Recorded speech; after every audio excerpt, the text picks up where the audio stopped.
What's up and welcome to another episode of Gizmo Slip Tech. Today we're going to be pitting the Razer Phone versus the iPhone 10 in an epic camera test. Now you, me, and everyone is expecting the iPhone 10 to crush the Razer Phone. This is Razer's first smartphone, and as almost all first smartphones go, the camera does struggle on the Razer Phone, particularly in certain situations. But either way, I think the iPhone 10 should be an interesting baseline to compare the Razer Phone to. I can't wait to find out what happens. Here we go. Both have dual 12 megapixel cameras on the back. Both have 1.8 aperture for the wide angle, but the iPhone 10 has a slightly better aperture of 2.4 for the zoom lens, while the Razer Phone only has 2.6. The Razer Phone's front-facing camera is an 8 megapixel f2.0, while the iPhone's is a 7 megapixel f2.2. Chatting with the Razer team at CES, they confirmed that the main camera sensor in the Razer Phone is the same one that's in the Galaxy S7. That means the Razer Phone has a solid camera sensor, and if photos turn out terrible, it's probably because the sensor is being limited by the Razer camera app. As far as the software goes, Razer recently updated their camera app, which is good, and I'm glad they're still supporting their camera, but it still leaves a lot to be desired. The HDR mode is not the best, sometimes leaving you with odd colored photos. It also doesn't have a portrait mode. The easiest alternative is Open Camera, a free camera app available on the Play Store. Open Camera gives the user great manual controls and a lot of settings that are not normally available to most users, including video bit rates and lots of customizations. It especially has a much better HDR mode. The downside of Open Camera is that the second long lens version of the camera is no longer available when using it with the Razer Phone. The arguably better option is Google's own camera app that they used on the Google Pixel 2 XL. In theory, it should bring better color replication, better autofocusing, better auto exposure, portrait mode, and better video stabilization. But to get it, you're going to have to download a hacked version of it through a third party, and that just seems sketchy. On top of that, it'll likely be buggy with some features not even working on most phones. That said, if enough of you guys want me to test out Google's camera app in a future video, I'll do it. Just let me know in the comments down below if that's something you'd like to see. For this test, we're using a mix of the default Razer camera app and the Open Camera app on the Razer Phone. I'm also checkmarking which photo I think is better in each situation. The biggest thing I noticed is that the iPhone 10 tended to capture more detail, and part of that is better autofocusing and generally better auto exposure. But part of that is also Apple just has a better sensor in the camera and better algorithms for interpreting the sensor data. Something else that's nice is the iPhone 10 automatically turns HDR mode on and off when it detects that the photo could benefit from it. While the Razer Phone requires you to manually turn it on for both camera apps, and both apps require additional time to take an HDR photo, well with the iPhone it's just instant and you don't even notice it.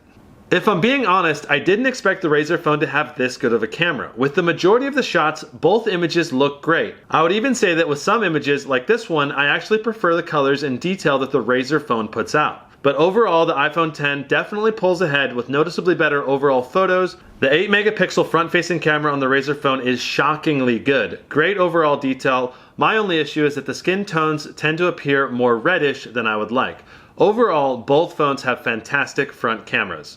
The lack of portrait mode on the Razer Phone is a bummer, but you can also use an app like Afterfocus if you want to create a similar digital effect. You can get great results with these apps, but you'll have to put in extra effort by comparison to a phone that can do it all automatically. Audio recording on the Razer Phone leaves a lot to be desired. While the mic is great for phone calls, recording video with it is pretty meh. While the iPhone 10 has great clarity overall, here's a couple audio samples if you want to check it out. And let's tap on my face one more time. And now I'm going to leave and come back and see how it automatically handles the situation.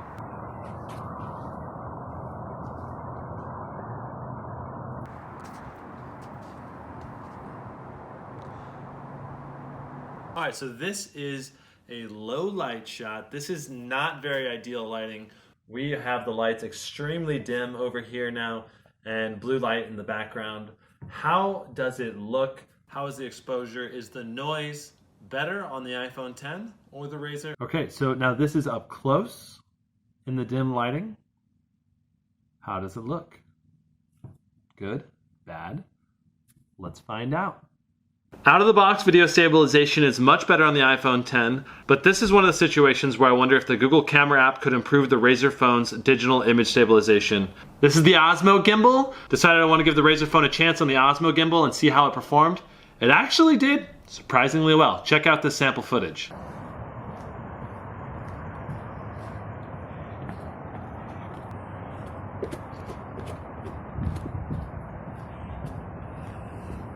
So we have a pretty clear winner. The iPhone 10 definitely won out.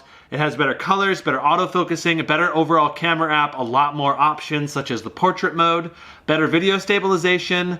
But the Razer Phone got its hits in. It definitely had some really spectacular images. The biggest issue with the Razer Phone overall is its consistency. Half the photos you take with the Razer Phone are going to be fantastic, and half of them are going to be off in some way, slightly out of focus, or the exposure isn't quite perfect. I thought the Razer Phone was going to have an absolutely terrible camera. Turns out it's pretty passable. Most people would be pretty happy with the Razer Phone. If you're worried about the camera on the Razer Phone, I wouldn't really let that hold you back from purchasing it, unless of course you want the absolute best. If you're willing to work around the non-optimized software, the Razer Phone can actually provide images that are competitive with the other major manufacturers. So that's the camera comparison of the Razer Phone versus the iPhone 10. I'll be posting my overall impressions and whether I think the Razer Phone is worth buying coming up very soon.